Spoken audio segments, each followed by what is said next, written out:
Hello everyone, what's up? Welcome to the GMB channel. Hope you will enjoy our video.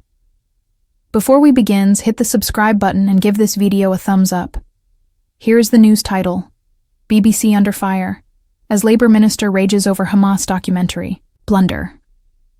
The broadcaster was forced to apologize after a documentary about Palestinian children living in Gaza featured the son of a Hamas government minister.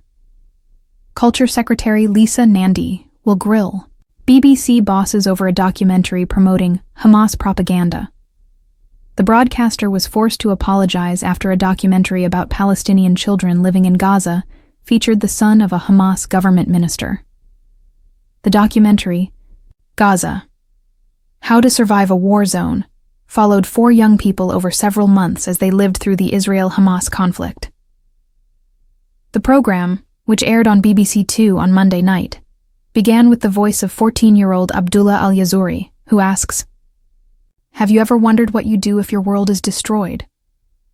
But campaigners blasted the BBC for giving Abdullah, the son of Deputy Minister of Agriculture Ayman Al-Yazuri, dubbed Hamas royalty, a leading role in the documentary.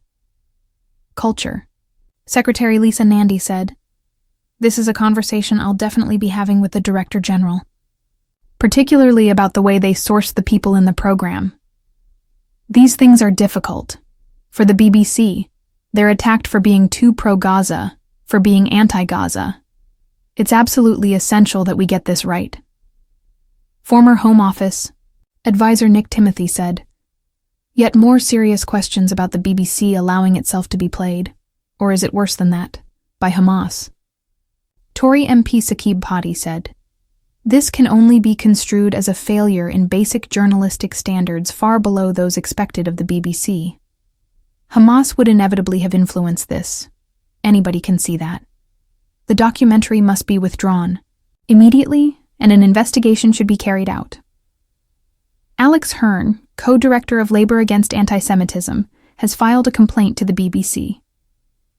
This documentary appears to have been a failure of due diligence by the BBC, with Hamas propaganda promoted as reliable fact at the taxpayers' expense. There needs to be an urgent investigation into how this happened once again.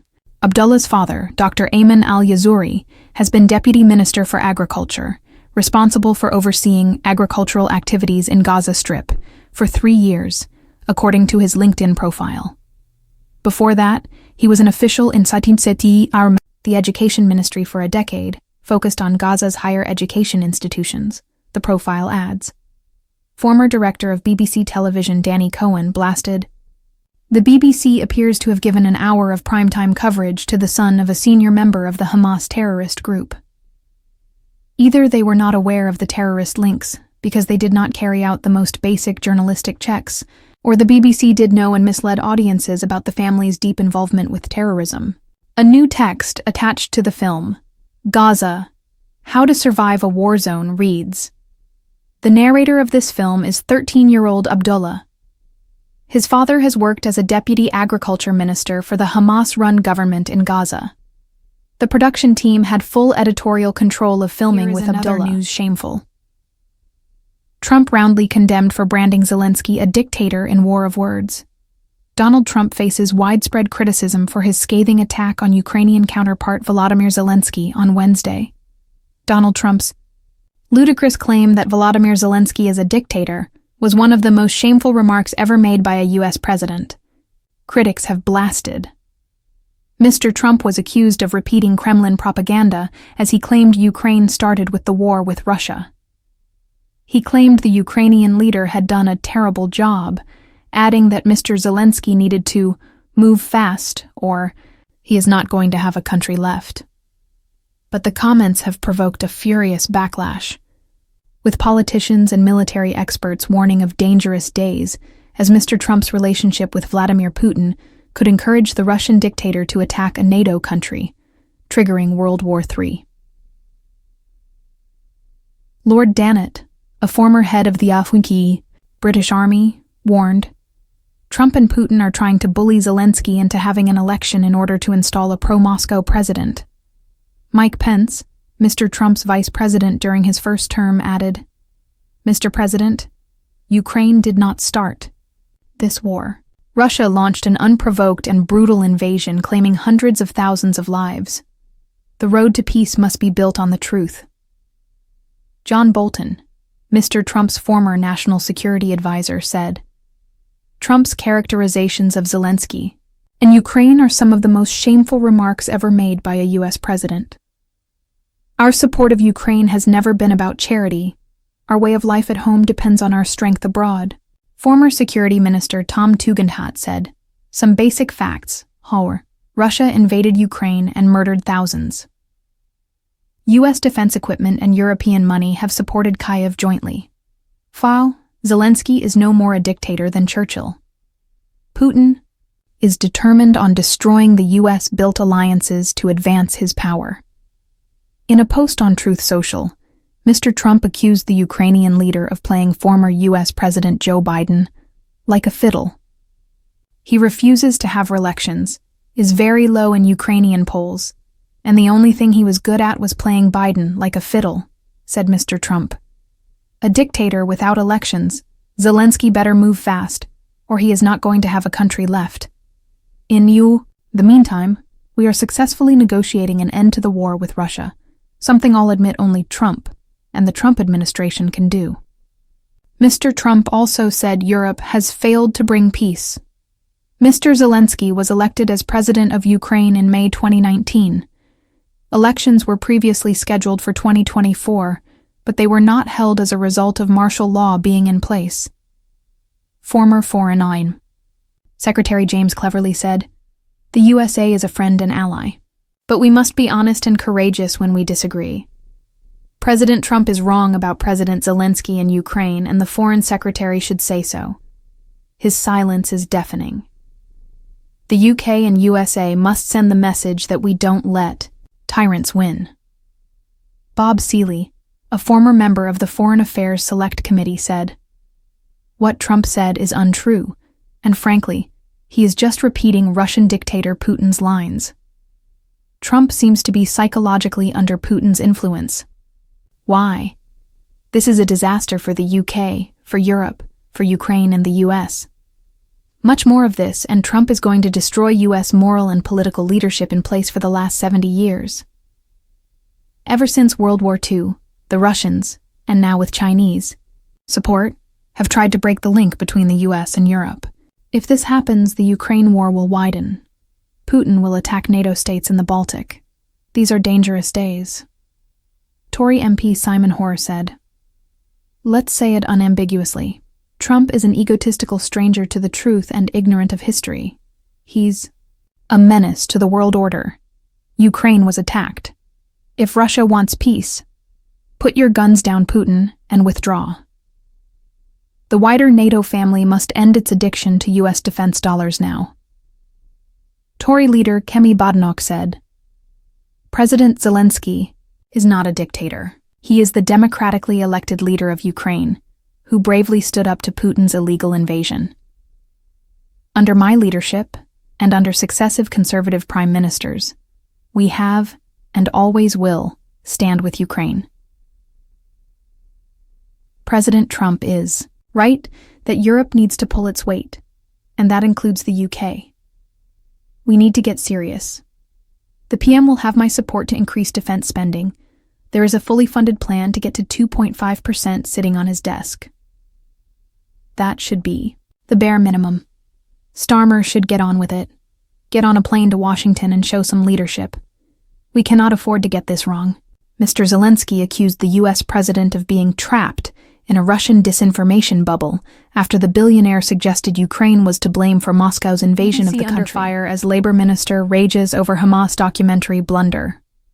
The BBC has once again found itself at the center of controversy after airing a documentary about Palestinian children in Gaza that featured the son of a Hamas government minister.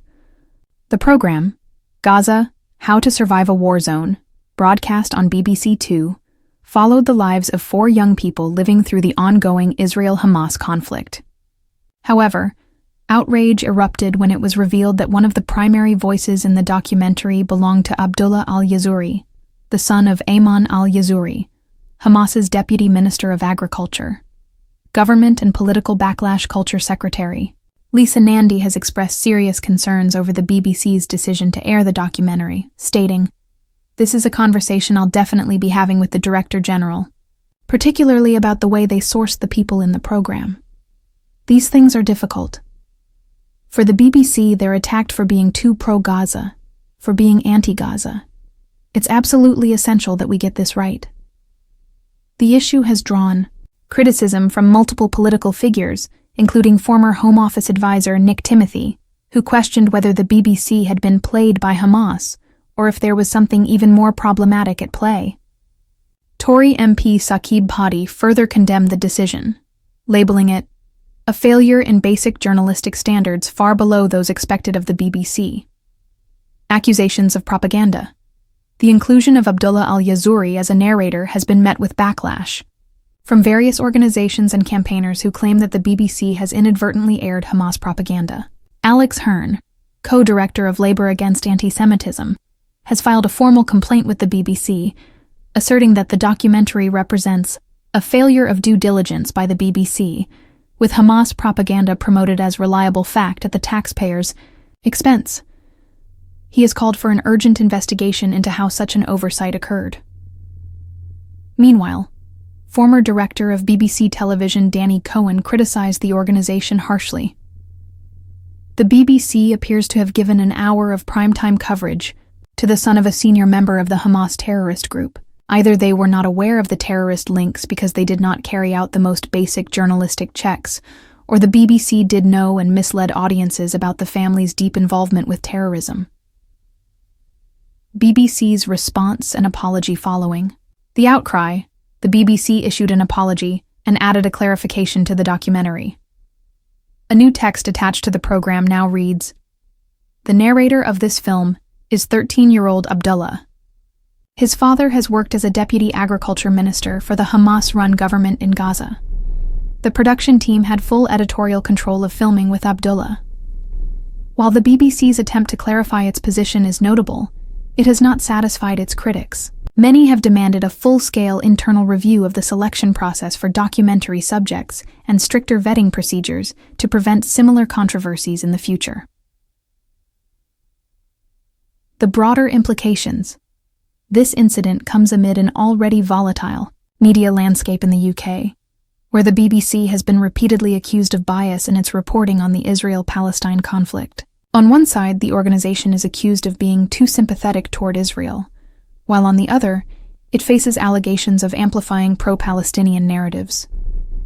The current controversy has only deepened existing mistrust among critics who believe the BBC is failing to maintain its journalistic integrity. Furthermore, the debate raises broader questions about how international conflicts are covered by Western media. The decision to feature Palestinian children's experiences in Gaza was likely intended to provide a humanizing perspective on the ongoing war, but the failure to account for the political affiliations of their families has sparked accusations of negligence. Calls for reform. The backlash has intensified calls for greater oversight of BBC editorial decisions, with some politicians arguing that the broadcaster needs to implement more rigorous fact-checking processes to ensure unbiased reporting. Several MPs have suggested that Ofcom, the UK's media regulator, should investigate whether the BBC has breached its commitment to impartiality. Additionally, critics have demanded that the BBC retract the documentary entirely. The documentary must be withdrawn immediately and an investigation should be carried out, said Saqib Bhatti. However, the BBC has so far resisted these calls, instead opting to amend the program with additional context. Moving forward, as the controversy unfolds, the BBC will need to take decisive action to rebuild trust with its audience and government officials, whether that means enforcing stricter vetting procedures. So what do you guys think about this update? Let me know in the comment below. If you like my video, please press like button and subscribe for more.